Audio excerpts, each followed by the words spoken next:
Yo, Broski. Mr. Reckless. How's it going? How is it going with you, bud?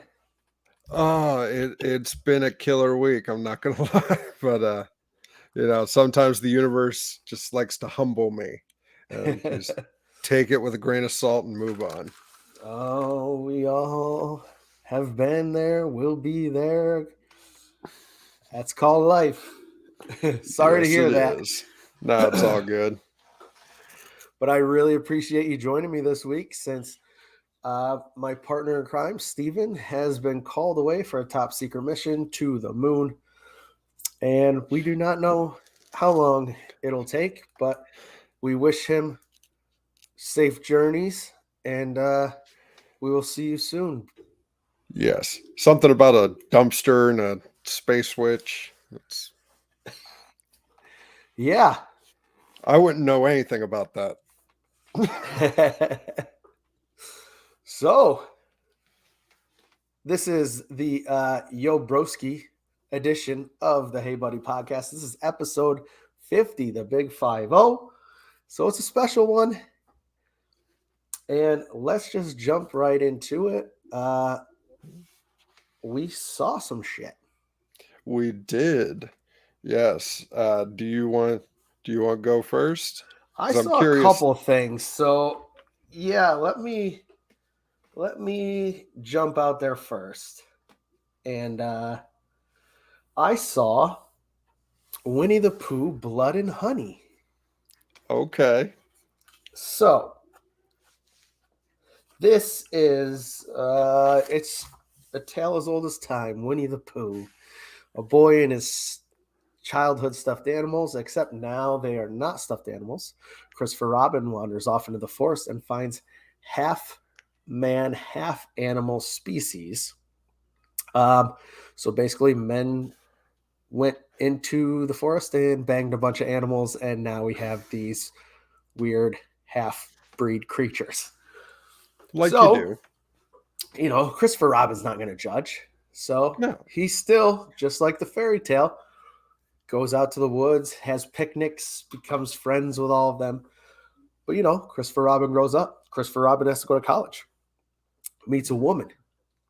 Their picnics no longer come to the forest. They turn more toward their animalistic side. And since picnics are not coming, now they will hunt their food. And it starts by them ripping apart and devouring Eeyore. Oh, So if you're a fan of Eeyore, how you gonna do my man spoilers, Eeyore like that? he's not lasting very long in this movie. It was probably better for him that way. So I promise you, this movie has horrible acting. Horrible. Yeah. It's not good in any way. But I'm still going to say the movie was okay because I didn't expect a grand masterpiece from this. The story is convoluted. Story's convoluted, bad acting. Everything I was hoping wasn't going to be there, but seeing the trailers was thinking was going to be there.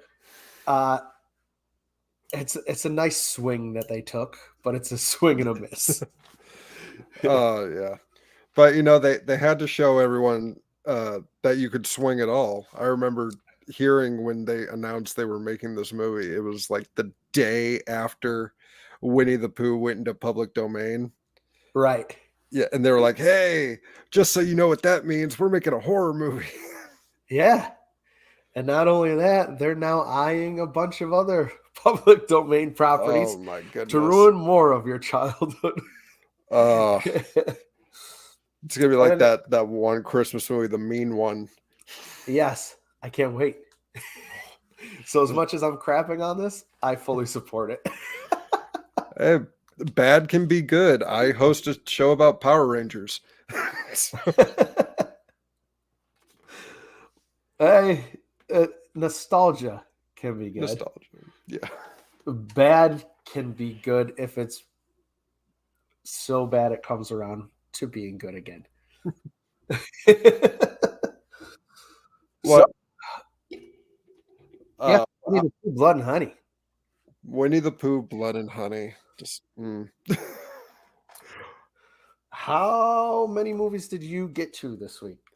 I got to a grand total of 1 All right, because so I will go yeah, again. yes, We'll save skip the turn. we'll save the two that people are tuning in to hear about till last.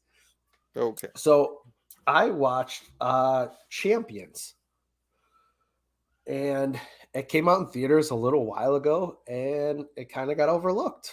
And I'm not sure if it was a wide release or a limited release, but it stars Woody Harrelson and Caitlin Olsen from It's Always Sunny in Philadelphia. And it's based on a Spanish movie, basically of the same name, but in Spanish. And Woody Harrelson plays this basketball coach who is down on his luck. He's an assistant, and he gets in an argument with the basketball coach, and knocks the basketball coach on his ass, and ultimately gets fired because of that. So he goes out, has a couple drinks, as you do, to numb the pain. And then as he's laughing at a couple guys who are getting patted down by cops on the sidewalk, he runs right into the back of that cop's car. Jeez. So off to court he goes. I guess due to him being a basketball coach, it worked out in his favor. Because instead of going to jail for drunk driving or anything else that, would happen to people, he gets sentenced to community service.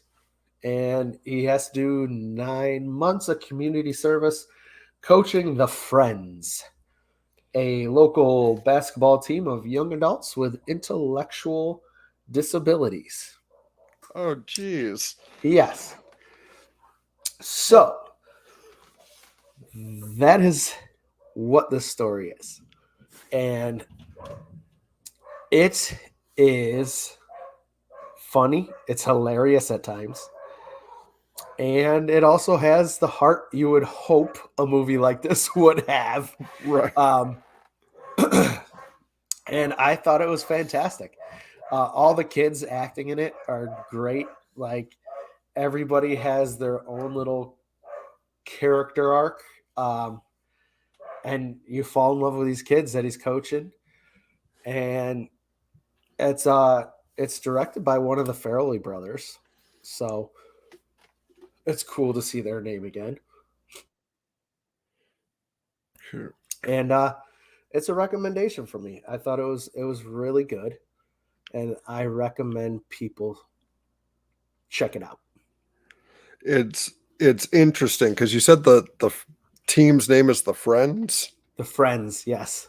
There seems to be a pattern of sports movies where the underdog team doesn't get it like a cool name, like a hip name.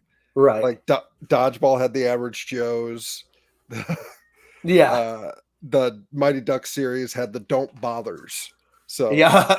basketball team named the Friends. And it comes up too, where they walk out on the court and the kids are like, "Coach, their names are the Beasts. We're the Friends. Like, we're in trouble." Oh, jeez. Yeah. Coach, we're playing the bad mother. Shut your mouth. So it's a fun time. It's got a lot of heart, and you should definitely check it out. Woody Harrelson kills it all the time, though. He's one of my favorite actors. So, yeah. How could you? I remember, growing up watching Cheers, I was like, this guy. Yeah. So with that, you might have a hint across your chest. But what did you see this week? I just saw a little thing called Dungeons and Dragons: Honor Among Thieves. Did you buy the shirt prior to seeing or after seeing the movie? So I'm not gonna lie, I bought the shirt before I saw the movie. Okay, so we don't have a spoiler then. Right. Yeah, how much you liked it. I know. Spoilers. There's a dragon in it. Oh shit! I know, right? Um, before before I talk about the movie, I went to my local AMC, which is not the big theater around here.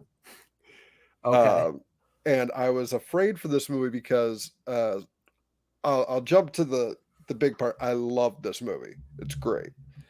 I shared the theater with 12 other people, not including my Opening wife. night. Opening night. Oh. But I told her because my wife was like, "Wow, not a whole lot of people here." I was like, "Well, I'm sure if we go to the Cinemark Movies 14 with the nice reclined seating, that place is packed," and it was. So the Gotcha. yeah, they decided to make an AMC out of like the boonies where a drive-in used to be. So, but But AMC was the only place I to had place. to get I had to get my AMC popcorn bucket, which is now holding my dice. So, Ooh. Well, and if you're watching it live on YouTube, you can see this popcorn bucket. For all of our audio listeners, that is a 20-sided die as a popcorn bucket specifically made for this Dungeons and Dragons release. yes. Pretty cool. And it's actually a large popcorn, unlike the last movie I went to where the bucket was a medium. Um, Oh, yeah? yeah, it was. I was so mad by that. I was like, "Are you kidding me? You're gonna charge $35 for medium?" But this movie is as so. A little bit of backstory. I like Dungeons and Dragons. I got dice Oh, on my arm. It's my one and only tattoo. And I've been playing this game for like 10 years. I've been a dungeon master for 3. This feels like D&D. It starts off these 2 Chris Pine as Edgin the Bard and okay. Michelle Rodriguez the Barbarian, who's I've played a barbarian. This is the perfect name. Holga Kilgore. Nice. And they're having a arraignment for a possible parole because it starts with them in jail, Okay. and that's where we get our backstory that Chris Pine used to belong to a group of like spies, like these lawfully good bards. And one day he stole a a gold piece from an evil red wizard. Red wizards are like the Sith lords here. Um, and they come for his family. Of And course they do. yeah, and they kill his wife. I'm trying not to spoil the whole thing because Spoiler. yeah, Wife yes, doesn't make it.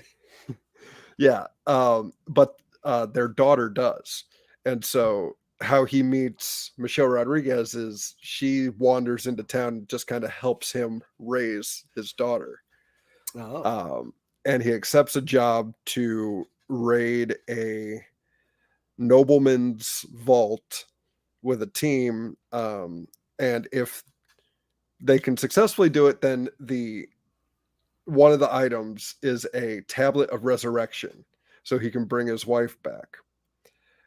I say this because this isn't the plot of the movie. This is literally the backstory. oh wow. And it all goes to shit. And they get captured, but he makes his friend uh, Hugh Grant promise to look after his daughter. Okay. Finally gets out of jail, and turns out Hugh Grant is not the most trustworthy guy.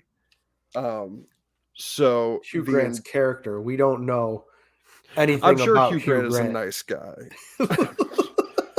I'm sure he's fine. But yeah, Hugh Grant chooses this scenery in such a great way.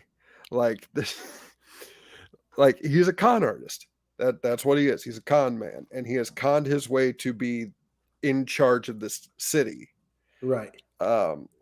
Basically, like he's the mayor of New York, and he says, screw off friends, and the movie is a mission to get his daughter back. Oh.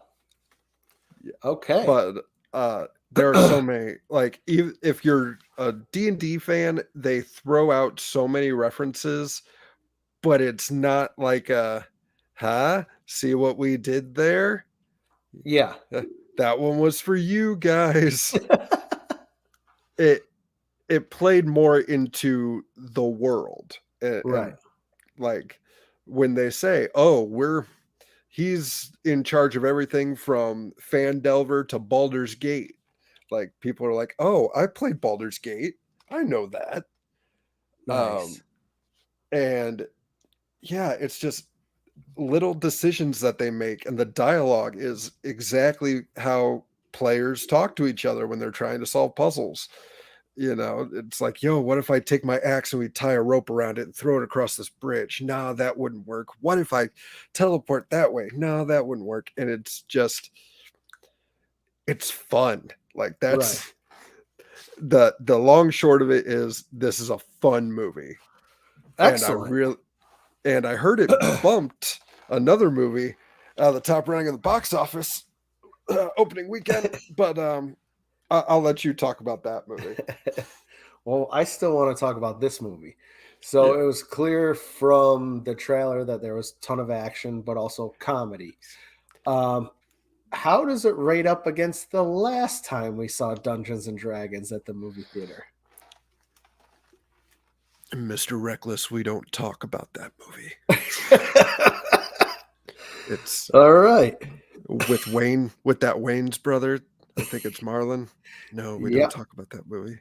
Oh, okay. Right. This is the first Dungeons and Dragons movie tried too hard to be a Lord of the Rings fantasy movie and be like super serious and this is our world. You get the sense that the writers and the director were like, this is D&D.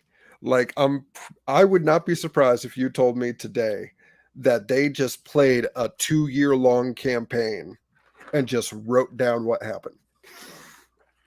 Nice. So as a huge D&D fan of the game, that's what you want out of a movie like this.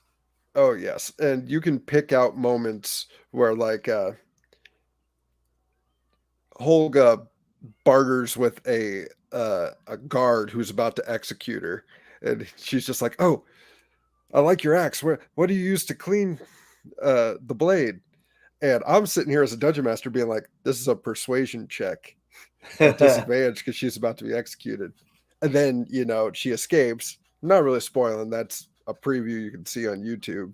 Right. But she escapes, and it's like, she succeeded. Yeah, and just creative use of the spells, the effects. I was surprised by how many practical effects there were. Yeah. So like Dragonborn, which are humanoid dragons, I thought they would be CGI, but they're not. Practical. They're full on puppets. Nice. Like suits. Excellent. Even the Tabaxi, which when you look at, so Tabaxi are cat folk. They're basically like I can't think of the name in Skyrim, but no, I don't. Anybody who watches the show, I hate Skyrim. Anyone else who is usually with us could tell you all about Skyrim. Not me. That's right. I watch this show all the time. Of course I knew that. But it's a cat person. Okay. And there's a scene with a mother cat and a paladin, which is Superman and all the traits people find annoying, like Mr. Goody Two Shoes, Mr. Boy Scout. That's a paladin. Gotcha. And there's a scene with them, and this cat person is full practical. Oh. Yeah. That's cool. Yeah, most of the monsters, I like, definitely except thought they'd go heavy CGI as well. yeah, the only like CGI monsters are like the displacer beasts, a mimic, which is a chest with teeth in the movie. Um, and the most, I'm 31 going on 32. I never use language like this, but this is the thickest dragon I have ever seen. And they even comment that is one pudgy dragon. He's so fat and it's amazing. Oh, it's beautiful. Don't know whether to run in terror or just cuddle him. All right. Cool. So definitely recommend. Now I'm gonna have to check that Highly out. recommend. Yep. Excellent. And lastly, we have another glowing recommendation because I went and saw John Wick Chapter 4. Unfortunately, we missed last week because I would have loved to have talked about it when it was brand new. I know it's on week 2 and the world has all seen it. If you haven't, go out and see it. If you're a fan of John Wick, you get a lot of John Wick. And you get a lot of everything you love about John Wick. You get a final boss battle sequence 5 minutes into the movie. Oh, shit. You get, I'm going to mispronounce this, Hiroyuki Sanada, who has become one of my favorite actors. He played Scorpion in the latest installment of Mortal Kombat. Okay. He's badass. He's a pivotal role in the beginning of this as he runs one of the hotels in Tokyo. And you Okay. learn that the one that John Wick was camping out in New York has been demolished. They killed they killed the concierge for harboring John Wick there. And so, yeah, everybody, who has come or been known to help him or assist him in any way is now like dead to this group. We also have Donnie Yen show up, who is a blind assassin. Okay. Who was retired, or so he thought, because lovely Bill Skarsgård, who is your main antagonist in this installment, brings him back in and says, you're not retired because I'm giving you a name. And of course, that name is John Wick. So Donnie Yen was his friend. And now Donnie Yen, the blind assassin, is hunting down John Wick. You also meet another new character, and I forgot to get this actor's name because he's awesome in it as well. And he is only known as Mr. Nobody throughout the whole thing. Who you're like, what line of this does he fall on? Because he's keeping track of how much money is on John Wick's head, at the same time keeping him alive. But you're like, is he keeping him alive because the money they're offering right now isn't high enough? So he wants it to raise and then finally kill him to get the money for himself. Right. Tons of great fights. Like I said, 5 minutes into it, the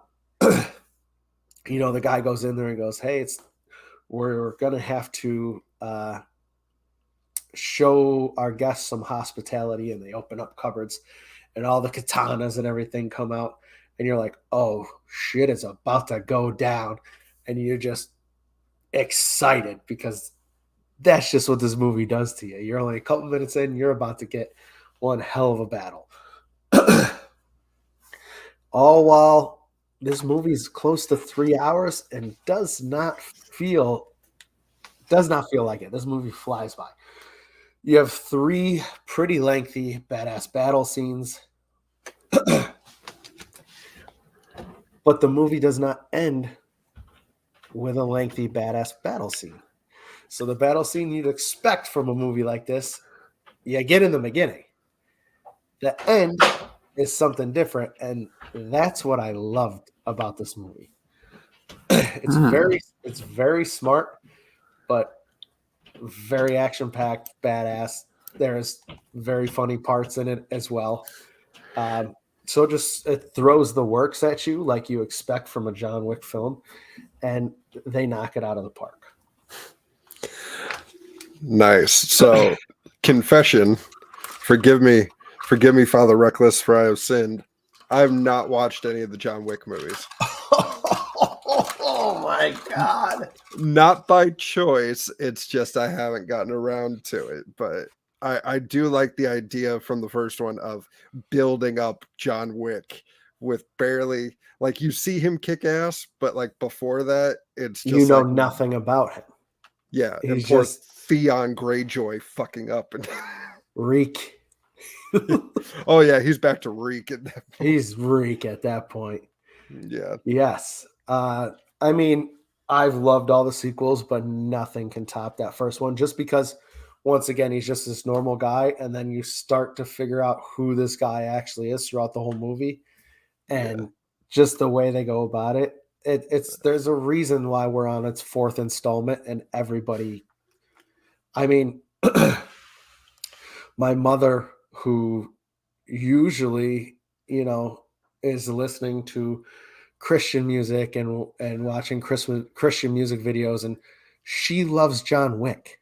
Like, I don't know, but she loves John Wick. Like, for some reason, this movie just hits a bunch of different audiences, and it's a badass action movie, but it goes beyond that, because if you watch our show on Patreon, plug ski, the shit we like, there won't be a lot of action movies on my list of movies, my top movies since 1984.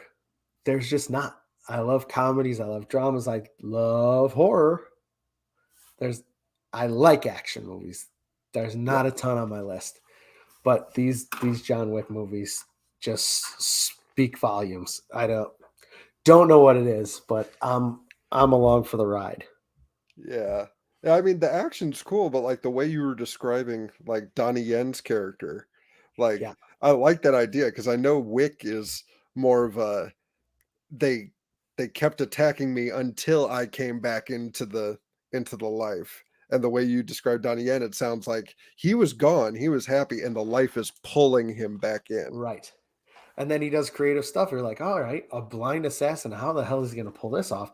And like, you see him start attaching things to the wall, and you're like, what's that? And you saw as people would pass by, it was a motion doorbell. And he's like, ding, ding. And he could hear and direct himself to exactly where the people were standing and shoot. Like, it was just cool. Jeez. It's so creative and different and fun.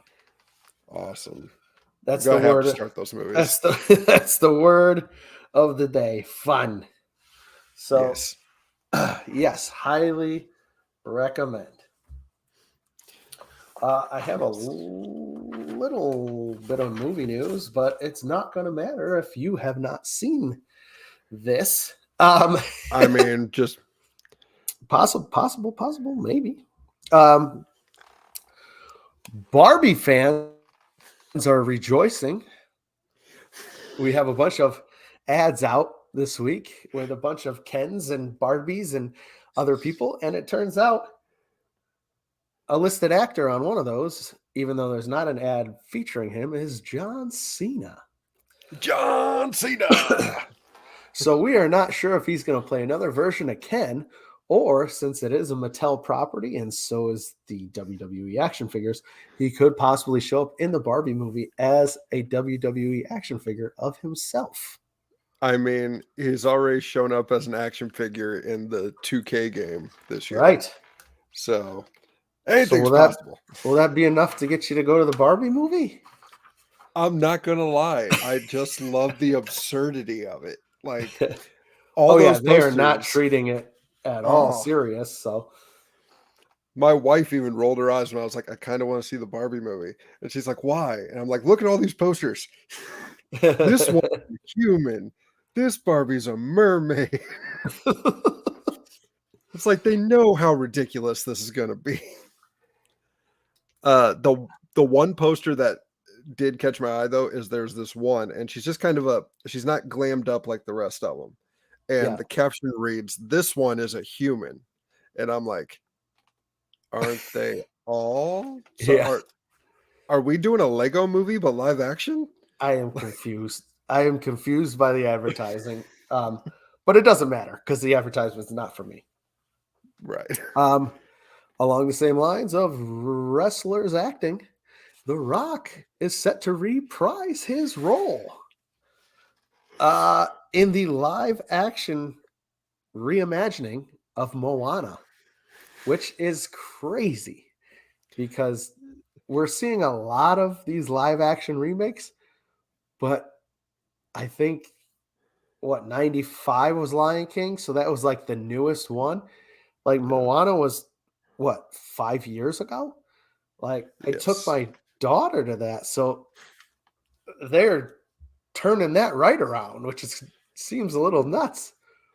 Yeah. Well, you know what the problem is that Maui is designed to look like The Rock. True. And if we wait too long, we can't cast The Rock to Very, play his very character. true. Very true there. And Black Absolutely. Adam didn't do well, so Mr. Johnson had to be like, "Hey, Disney, you know Very that true. Moana movie?" Yeah. Let's go back to that. And then finally I have new trailers for the Blue Beetle and Spider-Man. What's this one called? Across the Spider-Verse. Both dropped this week. Yes. Were you able to take a look at either of those? I have not seen the newest one. So the first one played in front of Dungeons and Dragons. For what? Um, Spider-Verse? for Spider-Verse, yeah. Okay. Blue Beetle, I've only seen bits of it, and I do like the bit of the beetle just taking over and his family just being like, "What the hell is that?" Yes. Yes. Yeah, I saw a TV ad for it yesterday as well. And which is the theatrical trailer, but the theatrical trailer is just a little bit longer. Yeah. I do have to say that I'm excited for both of these. Spider-Verse looks like a continuation of that original movie, which I was, well, not alone because everyone thought this, but very pleasantly surprised by. The original was not one I was like looking forward to seeing in the theaters. I was like, I'll get to it when I get to it. I ended up seeing it in the theaters and was glad I did because, wow. And hopefully this can, touch all those right heartstrings like the first one did, or at least be as fun. And then, yeah, Yes. Blue Beetle, I cannot wait for. This was originally set to be a straight to HBO Max, but it made a good impression on someone because now we're getting the theatrical release. And I'm glad we do because this is a character I actually really like. And the movie looks like it has some good action and it's funny. The two things that we've been saying made good movies so far this year for us both. So Yes. I'm in. Oh yeah. And it's such a story of like this movie was so good that the powers that be were like, "No, we can't put this on HBO Max. This has to go to theaters." Yeah. And then you got another movie which was supposed to go to HBO Max that was like, "This movie will never see the light of day. It is that bad." I don't care, Batgirl, whatever. Just never show it again. Right. And then finally we have Aquaman and the Lost Kingdom has been bumped up to a December 20th release instead of Christmas Day. Not Because much when to say on that, just putting it out there for everyone. Merry Christmas, it's Merry Christmas. Jason Momoa. And with that, let's talk some shows. All right.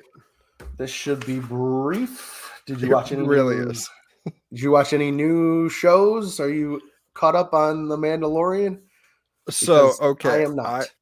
I am caught up until this season. I have not watched this season yet. Oh, you haven't watched the season. No. So you're further behind than me. I stopped at Yeah. episode 4 of the season. I still have to catch up.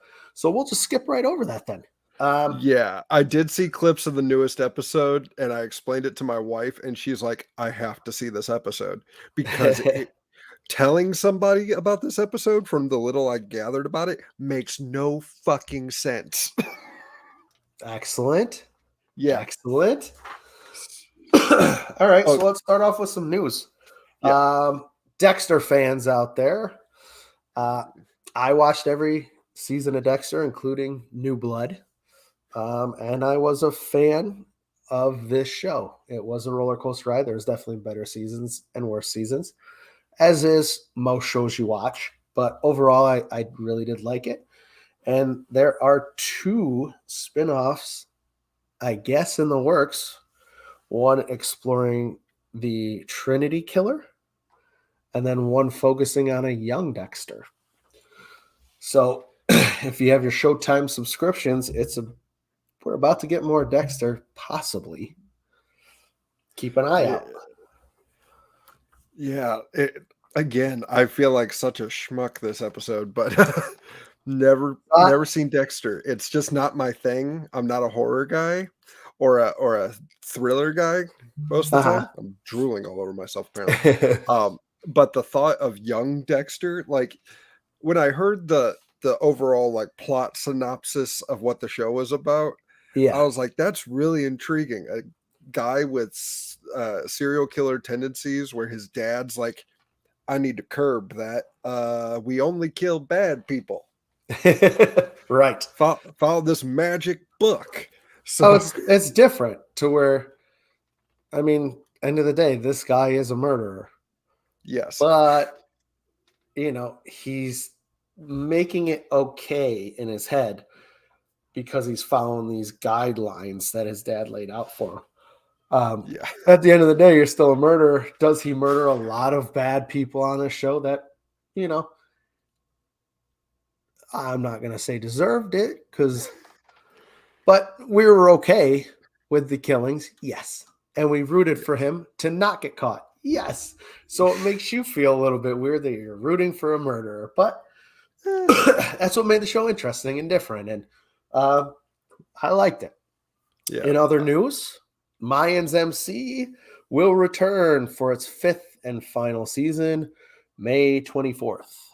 I have fallen behind on this.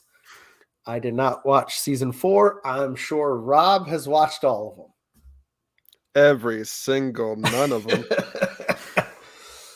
So, spinoff from Sons of Anarchy, which I've seen an episode of. Favorite show of all time.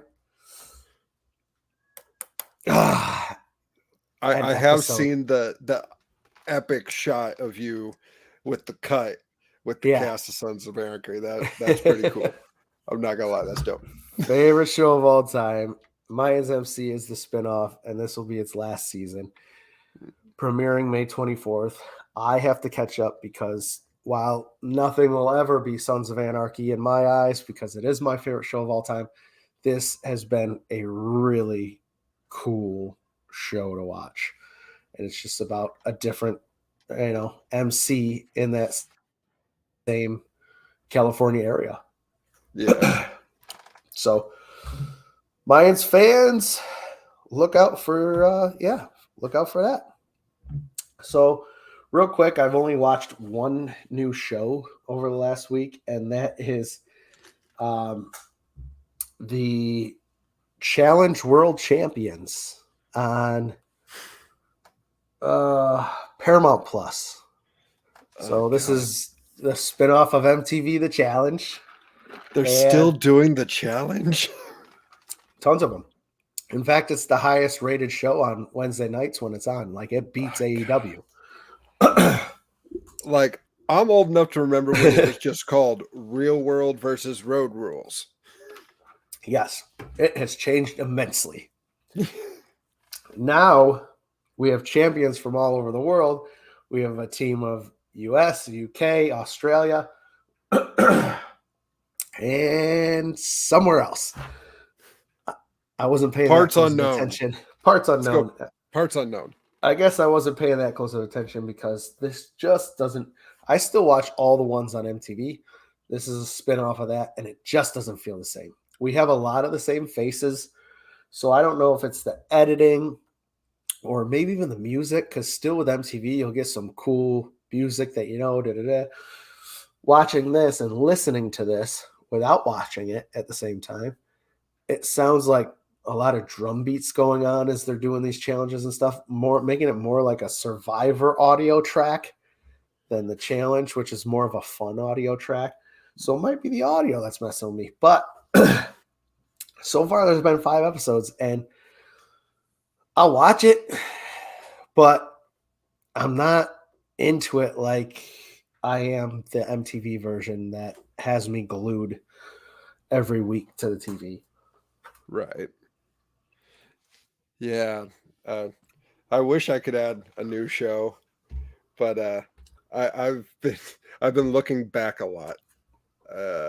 Me and the wife watching Power Rangers. We're on season 6, and I'm watching Boy Meets World. I'm keeping up with Pod.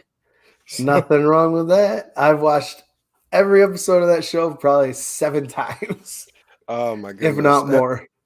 Now, have you listened to this week's Pod? No, I'm behind about 5 episodes on the pod, probably. Gotcha. Yeah, no, it's one of my favorite episodes, but then like Ryder Strong says something to Danielle Fishel, or no, Will says something to Danielle, and it's like, oh my God, like what happened? Oh, yeah? Yeah, like she got traumatized while filming it. Like she burst into tears in front of everybody. Oh. And she didn't remember it. Oh, I'm going to have to catch up on that then. Yes. Cool. Well, Yes. there is something we both watched, and we're just going to do it right here in shows because it is the longest running scripted television show of all time. And that is WWE. We watched WrestleMania 39. I was there live for night 1. Not night 2. I was there. Not night 2? No. Ah. I could not make both nights, and if you ask me, I chose right. You chose wisely. So, should we just talk night 1, night 2, or good and bad? How you? Let's start out night 1. Night 1. Yes. What were some of your highlights? So I believe the Seth Rollins Logan Paul match was night 2, right? That was night 1. That was night 1. Okay, so we can talk about that. As a person, not a fan of Logan Paul. But as a heel wrestler, he gets the Major Club seal of approval because he's a dick, and I love it. and you got Seth with his like Joker, just Elton John meets Joker look. He has some of the coolest outfits lately. I was trying to figure out what his gear was a tribute to. No idea. Because he's got the big puffy jacket, which was just Seth. Right. But he's got this, he had this like almost a double J Jeff Jarrett look. Yeah. Or maybe a Brutus Beefcake. Right. But yeah, that match was fun. No one can say Logan Paul can't wrestle. That's for sure. I did love the spot with fucking what's his name, KSI. So Logan Paul has a sports drink, Prime, and like a lot of matches during WrestleMania, it's a big old advertisement. So he came to the ring with a giant ball of Prime dancing behind him. And it turned out it was KSI, his business partner. That spot where he's just talking shit to Seth and they got him on the table and Logan's gonna jump off the top rope and KSI is just doing a selfie, being like, "Yeah, I told you, we're gonna get you." And then at the last second, oh, I'm interested in how it looked live because I saw where you guys were sitting. Yeah. So I'm interested to see how it looked live of Logan jumping off and KSI. I keep wanting to say VSK. KSI getting put through a table. Well, unfortunately, I couldn't see it because I was on the floor, 12th row. Oh, Awesome place to be. But when something like that happens and everybody's standing up and it is what it is. But I want to backtrack a little bit because you guys were 12th row. You guys were right next to the stage, right? I was 12th row. I was you alone. Were 12th row. We were all divided throughout the stadium. Gotcha. Yes. But that set was massive. Huge. Like it looked like you were like halfway up the stands where the ramp starts and then it goes all the way down to the floor. So humongous. Yeah, I've been to one WrestleMania. It was a fantastic looking set. Match of the night for me, for most people, for everybody, was the tag match. Yes, you have 4 fantastic wrestlers in there. Yes. Long-term storytelling. Yes. Best friends for all through their indie careers. We've watched them. If you're an indie wrestling guy like I am, I've watched them throughout their indie careers prior to WWE. You know who these guys are. You know their bond. You know their friendship. Everything Sammy's been through with the bloodline over the last year. The best storytelling in professional wrestling over the last year. Yes. So to see that all culminate night one in a great match, because you have 4 of the best wrestlers in there together in that ring, and they put on a hell of a match. Yeah, just the facial expressions. Like I'm a details guy, so like everything from what'd you think of the PWG logos that KO and Sammy were wearing? Yes. Yeah. That's awesome. I also like that. So a tradition of Kevin Owens is he always wears a KO Mania shirt. Right. Yeah, it's like KO Mania 2, KO Mania 3, where right. And this one, I teared up just a little bit when I saw that the shirt said WrestleZania. Yeah. But then I saw the back said KO Mania, and I was like, oh, okay. No, that was a cool shirt. They had them for sale. And then just the look on Sammy's face when he hit the first haluva kick, the second haluva kick, and then they zoom in on his face and he just has that tiniest smirk. Like, this is going to happen. And then that third kick for the win. The place erupted. It was awesome. Yeah. Long-term storytelling that ended when it was supposed to. And it was right. And I love it. Night one made you think WWE knows what the hell they're doing and we're in good hands. Yep. And then night 2 reminded you this is Vince's show again. And fuck y'all. Fuck y'all. But still on night 1, we also got Rey Mysterio against Dominic. We got Rey coming out to a little snippet of Eddie song. Yes. And nothing but G thing. That's feel that to feel that in the audience, to just hear Eddie's music playing at Mania throughout that huge, was amazing. Yes. And even Dominic Mysterio's entrance was awesome. And it was the right kind of they take it too seriously. Like everyone else is like, this is bullshit. You were in jail for in storyline wise, you were in jail for an hour. Yeah. a couple hours.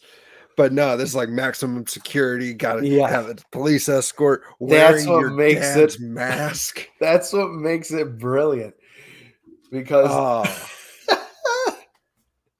that's what makes it brilliant though, because it turns it to funny, but he's still a heel. Like that crowd was hot for him. oh yeah. Like he got the most heat that night probably of anybody from what I was feeling out of the crowd.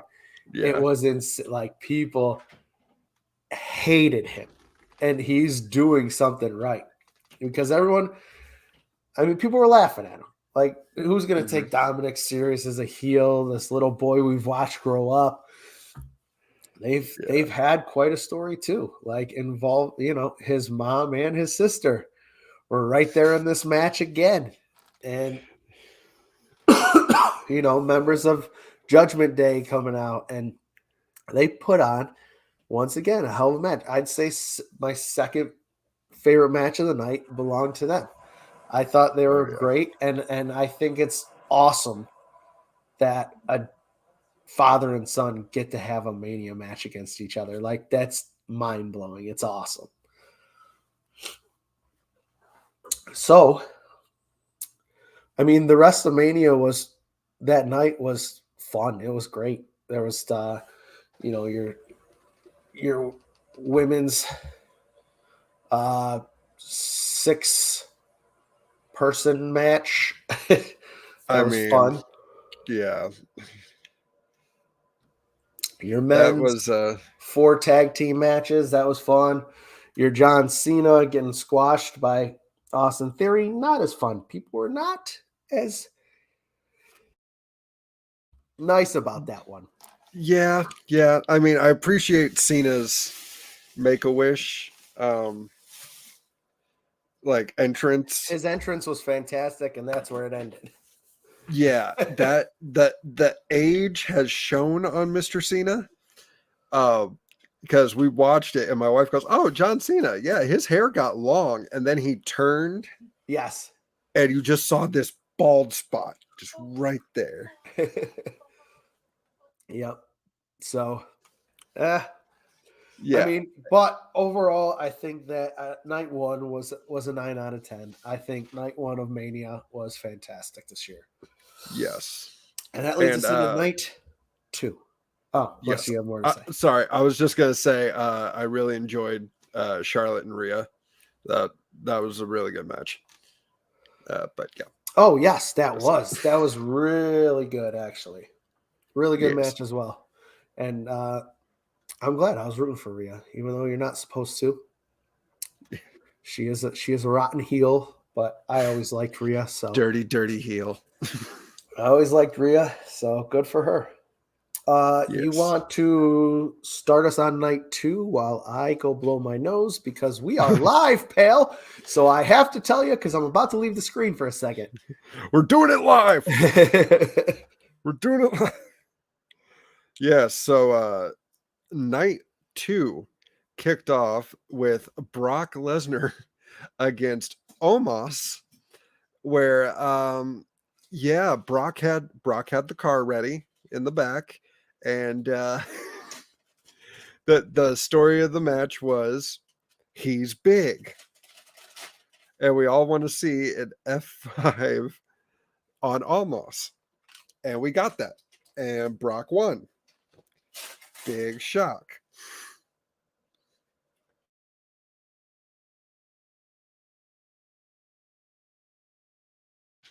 And now that I've got audio back, there we go.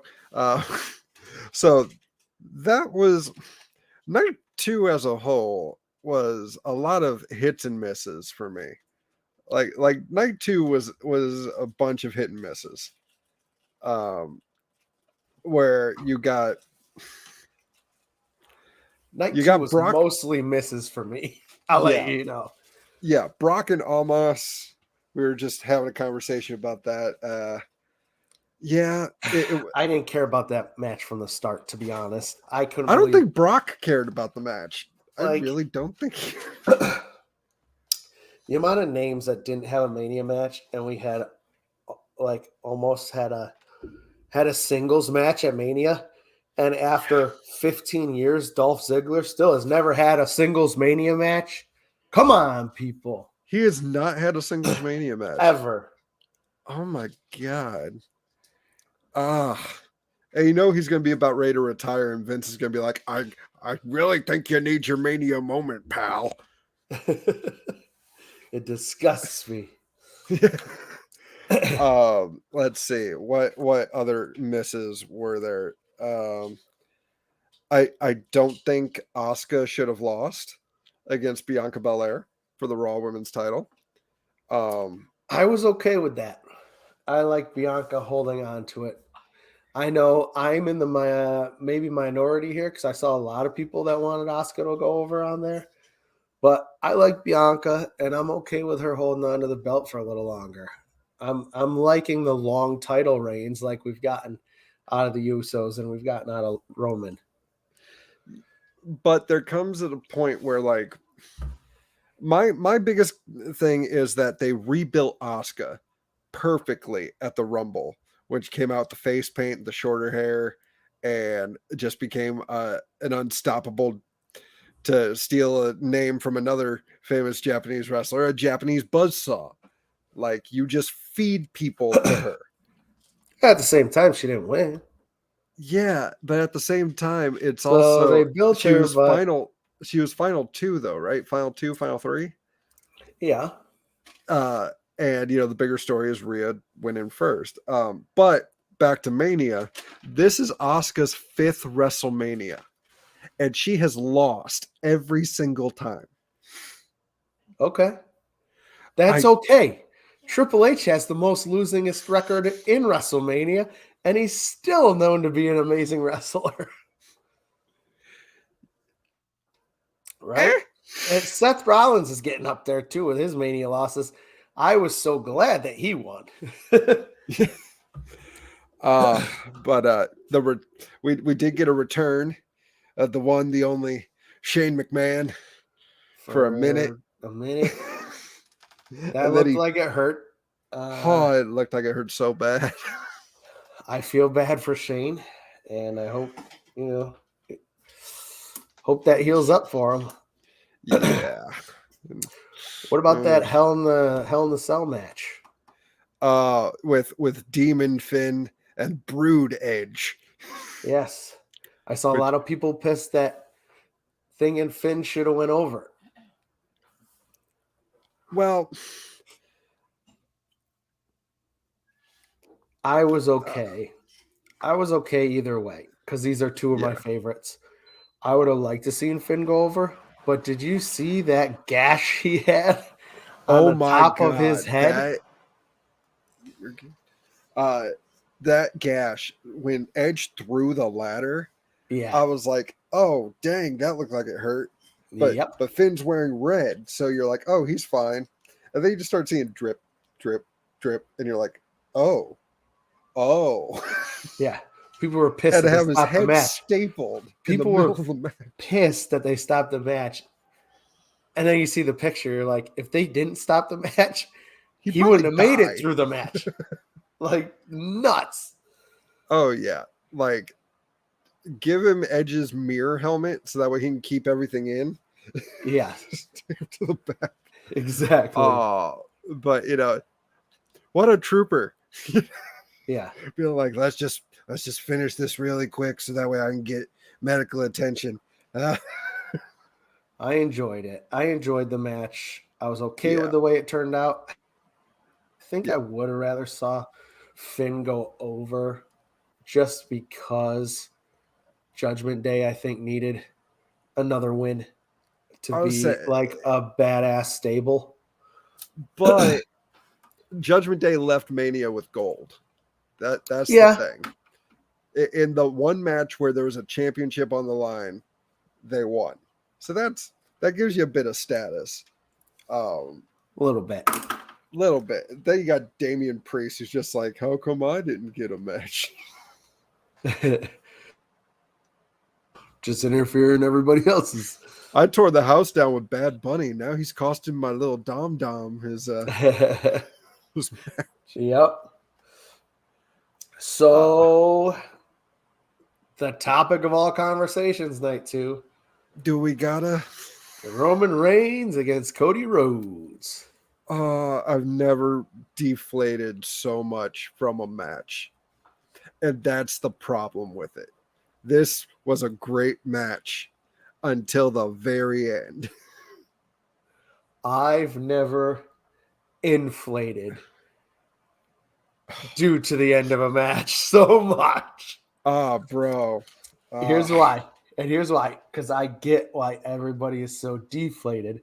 They have built this. This was Cody's boyhood dream going back to WrestleMania 12 with Shawn Michaels, where they built so much around this that you're just like, he's got to win. Like, there's so much that's gone into this. He has to win. Like, Shawn Michaels had to win WrestleMania 12. There's no way Cody's not winning this. And like, WWE doesn't surprise me that often anymore with wins and losses and that kind of thing. So to pull something like that was the same as watching Brock beat the Taker streak, where you just didn't expect this and the crowd was silent. And I thought it was amazing. And everybody hated it. If it was a different way, I could accept Roman winning. But this was a movie finale, from the entrances, Cody going to ringside with his wife, his daughter. His daughter takes off the earmuffs to hear the crowd. Gets scared a little bit, but to hear the crowd. He hugs his mom. Brody Lee Jr. is in the crowd. AEW invading WrestleMania. Listen, that's exactly what it was. It was exactly a movie ending. Unfortunately for Cody Rhodes, that movie was Rocky 1, which not Rocky is 3. my favorite Rocky, by the way. So did he really do, did he do that much? Roman Reigns has been running this company for how many days now? I've lost count. Something insane. Yes. Cody Rhodes came in, injury, went out, came back at Royal Rumble, and he won the Rumble, coming in at number 30. Did he really fight and claw his way to beat the guy at the end level here? No. He went out on injury, had some great matches, went out on injury, came back, got in the Rumble at the final spot, the easiest spot to win from, and got handed a title match. Now he's lost. Now I want to see him claw his way back up to it and really earn that title shot and win it. I mean, coming back from a story. Coming back from a torn tit wasn't a struggle enough. A lot of people come back from torn tits and then they're curtain jerkers. Can I pitch you my theory about this? So I agree that this is Rocky 1. They aired a commercial for next year's WrestleMania. WrestleMania 40 is going to be in Philly. Yes. 7 times they went to the Rocky statue. They're showing like the library. They're showing the streets of Philadelphia. And at least 7 times they showed the Rocky statue. Yes. My theory is, yes, this was the end to Rocky 1.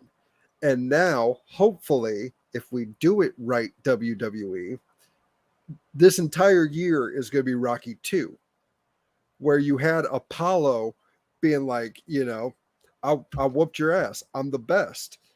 And Rocky not saying shit. Rocky doing his own thing, dealing with his own problems. But everyone keeps bringing it up to Apollo. You should have lost that. That was a horrible fight. Yeah, he almost had you, to the point where he's begging Rocky to accept a rematch. The champ is begging this bum. Like, he was a no-name nothing when he accepted that first fight. And he's begging him for a rematch. Exactly. So I want to see that progression. I want to see The Rock actually show up and say, if you go and face Cody again and like assert his dominance as the real head of the table and tell the Usos and Solo, you don't show up. And they listen. So I'm saying, Yeah. much more compelling. Yeah. There were moments Much in that match more where compelling. Cody would kick out of like a Superman punch or a spear, and Roman would get in the corner and he would just shake his head in disbelief, like, oh my God, I'm going to lose. Like, I can't beat it. And, you know, Paul Heyman's beautiful facial work and artistry on the outside of the ring, where he was convinced Roman was done for 3 or 4 times too. Like, there was a beautiful moment in the middle of it where Reigns had that moment of just like, I don't know what to do. I don't know what to do. And then Heyman goes, you are the head of the table. You are the tribal chief. You are the reigning, defending, undisputed champ. You are the best. He doesn't deserve this. And you see the confidence be like, yeah, I am the best. Yeah, let's go back. And it's like Heyman is keeping him doped up on his own hype. Yep. And I can't wait for the moment where he can't do that anymore. Or Heyman drops him because he sees the Russian is cut. So many Rocky references lately in wrestling. Why not? Exactly. Exactly. That was Rocky 1. We're going to Rocky 2. People, listen to me. I've thought this out. And it'll be a much better underdog story because, let's face it, yes, that was a terrible injury, but he didn't claw his way back. He got handed that prime number 30 spot and just said, okay, now I want you. That's it. Come on. Yeah. There's a nice moment, and we'll dip in a bit into Raw. There's a nice comparison shot of John Cena from WrestleMania 28 after he lost to The Rock. Yes. And Cody. And they're both got that dejected look with their backs to the entranceway. Yes. Then the next one is them shaking Brock's hand. Then the next one is Brock F5ing him. Yes. We're just repeating Cena, but it's fine because we believe in Cody to do it. Like, that's right. The story doesn't finish. It should come to an end at some point, but he has to rewrite the story. More to this story, bud. Yeah, like Roman can go out and say, I've closed the book on Cody Rhodes. The story is over. And now it's rewrite the story. Now it's pry that book That wasn't open. the book. That was just a chapter. So many chapters. Oh, boy. I hate that quote. Triple H was quoted as saying that, WWE, the story never ends. It does. It does. And with that, a little news, WWE sells to Endeavor, who also owns UFC. So I'm sure there'll be a lot more developing from this. The Raw after Mania was one of the most poorly reviewed episodes of Raw ever. According to everybody, that was a good old Vince show. And come Friday, it's supposed to be a good old Triple H show. And we'll see what Endeavor does with that. So stay tuned with more updates to see if WWE is thriving or diving in this next year leading up to WrestleMania 40. It's a funny story. And I work escape rooms. Yes. The company's name is Endeavor Escape Rooms. So I sent them a picture of that announcement, and I was like, so we bought WWE? Oh, that'd be awesome. But yes, I agree. We will see where it goes. We will see. I didn't play anything, but a little bit of gaming news because we have been wrestling heavy tonight, as we would if I had my friend Rob here to host with me. The AEW game has been delayed again to 2024. So we will see if Fight Forever ever comes out. This game has been in development for so long. Cody Rhodes is still in the game. Yes. He's not being advertised. He's still in the game. Yes. And it looks like a Nintendo 64 game. So it does. Like, I'll tell you what, I played the New Japan Fire Pro Wrestling that people raved about, but I think people just love that New Japan or these wrestlers who are in it. Kenny Omega's in it. It is the biggest trash wrestling game I have played in the last 10 years. Like, it was a Nintendo game. Like, you couldn't do anything. It was stupid. And it was the same price as a new WWE game. What the hell is that? And that's what has me worried about AEW Fight Forever. It's like, first you understand the first delay. Like, CM Punk decided to speak his truth over a muffin in Chicago, and they're like, well, we gotta pull him from the game because we don't know what's happening with him. And now we're waiting a year for it. Like, I know Kenny Omega is personally seeing to it that it's the game that he's proud of. Right. So I imagine, I don't know Kenny, I imagine something happened where he was like, this isn't right. And someone told him, if we let it slide, it can be released next month. If we try to fix it, it's another year. And Kenny, being a perfectionist, said that we wait a year. Then we fix it. Right. Yeah. Could be. I appreciate it. I still don't have any interest in playing the game. I haven't pre-ordered it. Thank God I haven't. So. Yeah. I've been playing a real game like 2K23. Nice. Huh. I have opinions on certain things on that. Have you played WWE 2K23? I have not. My Rise. So you get a male and a female story. So the female I haven't tried yet. 2K20. Yeah. But whereas 2K20 was these two are together and it's mostly the girl and you're not really paying attention to the guy, it's two separate storylines. Okay. And the female one I haven't tried yet, but you're a second generation wrestler. Okay. And your aunt was in the Ruthless Aggression era. But I haven't tried that yet. The Lock. You create a guy, and the story goes he's the biggest indie star ever.